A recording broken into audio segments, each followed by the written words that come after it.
A ring presses into wax, a decree is sealed, and somewhere in Persia, a man has just decided that an entire people will die. His name is Haman, and he is the second most powerful man alive. Riders leave the capital by the hour, carrying his order to every corner of the empire. In a quiet village, a mother reads the words with her own eyes and cannot breathe. In the streets of Susa, a man named Mordecai tears his own robes and falls to his knees in ashes. Behind palace walls, a queen receives the same news. Her name is Esther, and no one in the empire knows her secret. She is one of them. Now, she is walking, alone, toward a throne she was forbidden to approach, toward a king who could end her life with a single word. The doors are opening. Every eye in the room turns toward her. The king lifts his gaze, and no one knows what happens next. To understand this moment, we have to go back to a night when an empire's most powerful man made one mistake and lost everything because of it. The Persian Empire, at its height, stretched across 3 continents, 127 provinces, 1 throne, 1 king. His name was Ahasuerus, known to history as Xerxes. And on one particular night, drunk on wine and pride, he made a demand that would empty his throne room of its queen. He summoned Vashti, his wife, his queen, to appear before his nobles, to be displayed like a possession before men who had been drinking for 7 days straight. She refused. In a single word, Vashti did something almost no one in the empire dared to do. She said no to the king of Persia. The consequence was immediate. She was banished, stripped of her crown, erased from the palace she once ruled. And for the first time in years, the throne beside the king of Persia sat empty. So the search began. Officials were sent to every province of the empire, gathering the most beautiful young women in the land to be brought before the king, each one a candidate for a crown that had just become the most dangerous prize in Persia. Among them was a girl who had no idea she was about to change the course of history. Her name was Hadassah, but the world would come to know her by another name, Esther. She was an orphan, raised by her older cousin, a quiet and devout man named Mordecai, who had taught her everything, including one crucial lesson: never reveal who she truly was. Because Esther was Jewish, and in the Persian Empire, that was not a detail to be spoken carelessly. For months, she lived among the other women in the palace, undergoing the preparations required of every candidate for the crown. And in that time, something became clear to everyone around her. There was something different about this girl. She was gracious. She was humble. She listened more than she spoke. Even Hegai, the king's own attendant in charge of the women, found himself drawn to her, giving her the best place in the harem, the best attendance, favor she hadn't asked for and didn't understand. Night after night, Mordecai waited outside the palace walls, desperate for any word of her fate, still bound by his promise to keep her secret buried. And then the night came. Esther was brought before the king, and when Ahasuerus looked at her, the search that had consumed the empire for months ended. He loved her more than any other woman brought before him, and in a single night, an orphaned Jewish girl with a hidden identity became the queen of Persia. The crown was placed on her head. The city celebrated. A banquet was held in her honor. And behind the celebration, Esther sat with a secret the entire empire still didn't know. Not long after Esther became queen, Mordecai, now spending his days near the palace gate, overheard something no one was supposed to hear. Two of the king's own guards were plotting to assassinate him. Mordecai acted immediately, sending the warning through Esther to the king himself. The plot was investigated, the conspirators were executed, and the event that saved the king's life was quietly recorded in the royal chronicles, and just as quietly forgotten. Because at that same moment, the king's attention was elsewhere. He was elevating a new man to power, a man named Haman. Haman was given a position higher than any official in the empire, second only to the king himself. And with that power came a demand. Every official, every servant, every citizen who crossed his path was required to bow.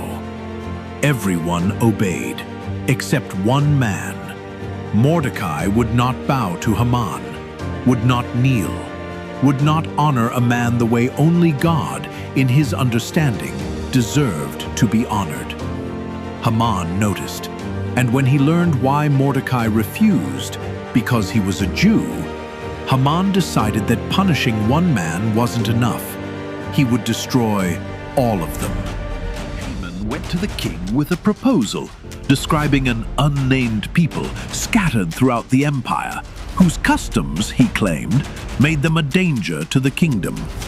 He offered the king an enormous sum of silver in exchange for one signature. The king didn't ask for the name of this people. He simply removed his signet ring and handed it to Haman.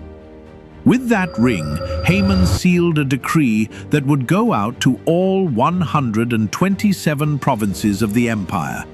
On a single, chosen day, every Jewish man, woman, and child was to be killed. The date wasn't chosen carelessly. It was chosen by lot, by what the Persians called pur, chance, deciding the fate of an entire people. Riders left the capital that very day, carrying the decree across the empire, from the palace at Susa to villages the king himself would never see. And when the decree reached the Jewish communities scattered across Persia, panic spread like fire. In the city of Susa itself, Mordecai heard the news.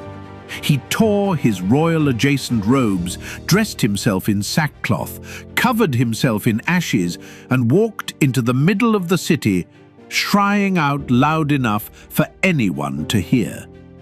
Word of his mourning reached the palace. Esther, confused and afraid, sent clothing to replace his sackcloth. He refused it. Instead, he sent her something far more dangerous than clothing: the truth, the full decree, the plan for annihilation, and a message that would change everything. If Esther remained silent now, deliverance for her people would come from somewhere else, but she and her father's family would perish. And then came the line that would define the rest of her life.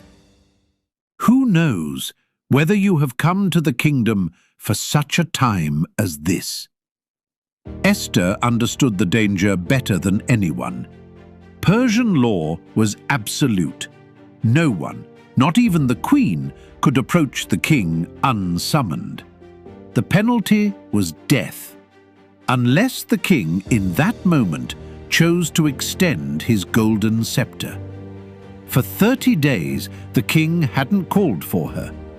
Esther had a choice: stay silent, stay safe, and let her people face the decree alone, or risk everything, her life, her crown, her future, for the possibility of saving them.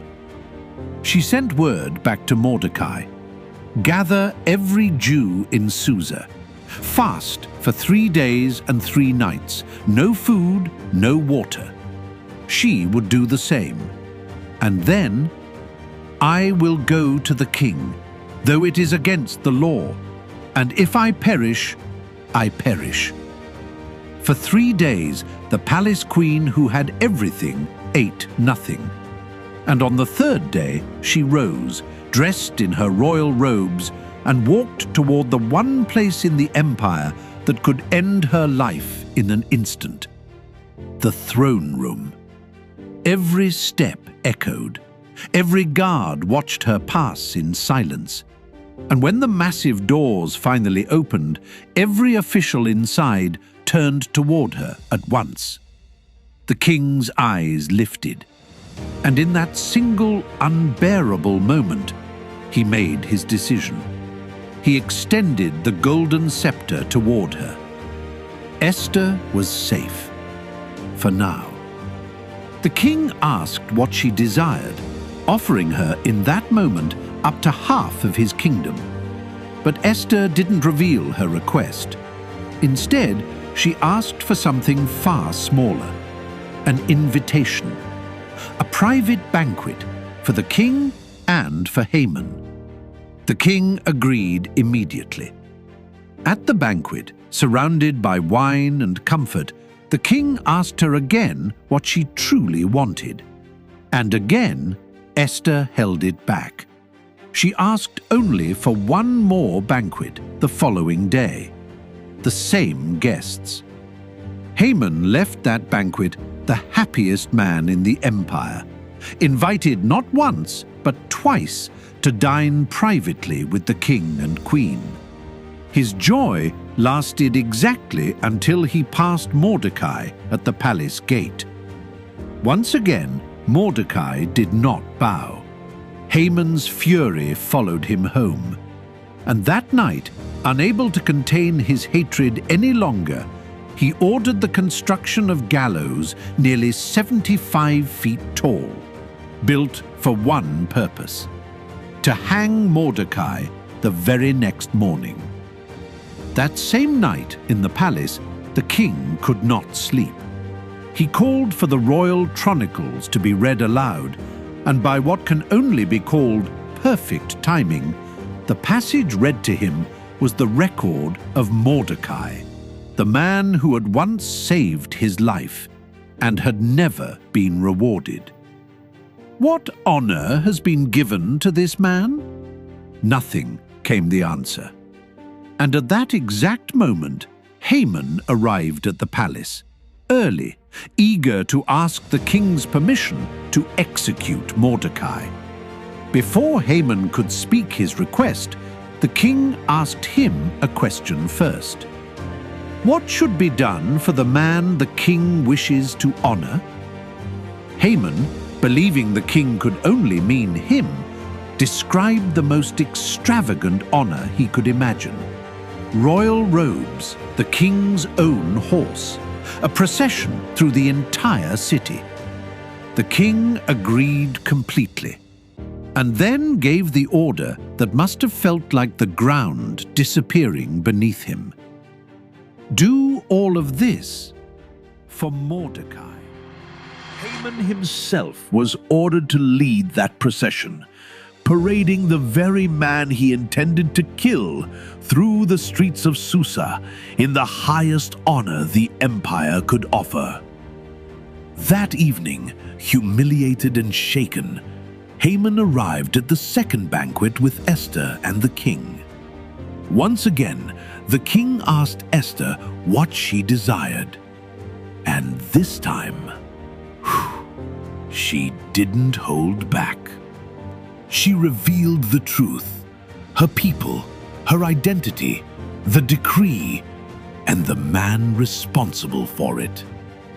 The adversary is this wicked Haman. The king's fury was immediate.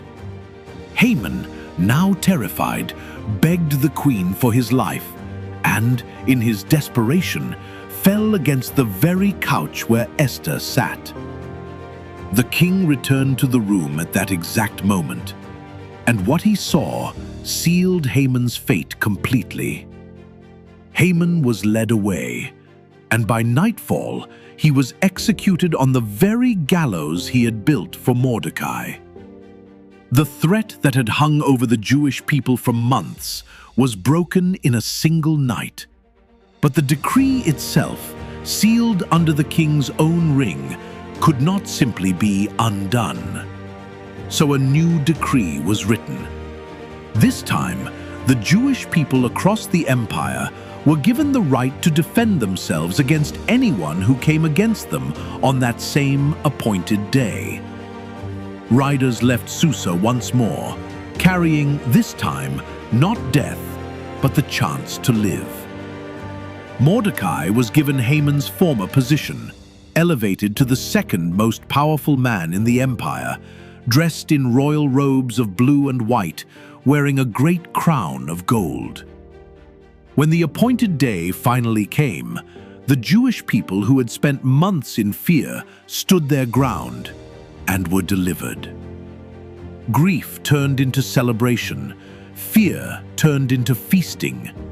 And from that year forward, the Jewish people established a new festival, Purim, a celebration of the single moment when everything could have ended, and didn't.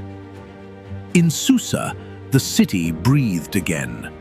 Mordecai walked its streets not in ashes, but in honor. The story of Esther reminds us that God doesn't always work through visible miracles. Sometimes, He works through perfect timing. An orphan became a queen. A forgotten act of loyalty saved a nation. And the man who planned to destroy God's people became the author of his own downfall. The lesson is simple. What people intend for evil, God can turn for good. If this story strengthened your faith, subscribe for more true stories from Scripture brought to life the way they actually happened. And if you've ever seen God working behind the scenes in your own life, leave a comment below and share your story.